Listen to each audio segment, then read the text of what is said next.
C'est l'histoire de coïncidence la plus extraordinaire. Abraham Lincoln, John Fitzgerald Kennedy, deux hommes exceptionnels pour un même destin, président des États-Unis. Un destin parsemé de curieuses coïncidences, de la plus anodine à la plus incroyable. Lincoln, Kennedy, ces deux noms contiennent chacun 7 lettres.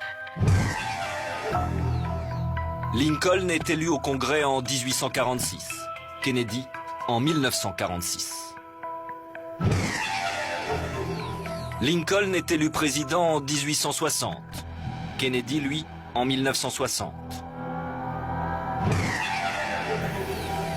L'homme qui succède à Lincoln s'appelle Johnson.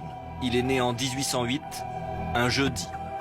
L'homme qui succède à Kennedy s'appelle Johnson. Il est né en 1908, un jeudi.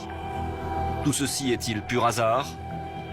Quand on a un volume de coïncidences qui va dans le même sens, on appelle ça de la synchronicité. Et la synchronicité n'est pas seulement un hasard. Elle est le fruit de quelque chose qui nous dépasse, qu'on ne comprend pas totalement, mais qui a une certaine vérité historique qu'on ne peut pas nier. Et les mystérieuses coïncidences ne s'arrêtent pas là.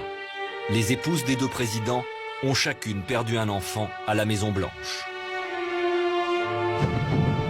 Plus troublant encore, les disparitions tragiques des deux présidents. Ils ont été assassinés d'une balle dans la tête. Une dernière anecdote que je qualifierais de paranormale, c'est que Lincoln a été assassiné dans un théâtre qui s'appelait Ford, que Kennedy était dans une voiture Lincoln, qui est une des marques du groupe Ford. Les assassins de Lincoln et de Kennedy, John Wilkes Booth et Lee Harvey Oswald, furent eux aussi tués par balle, et ce, avant leur procès.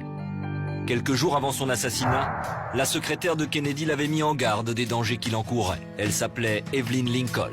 Est-ce encore un hasard? Ces troublantes coïncidences relèvent-elles du paranormal?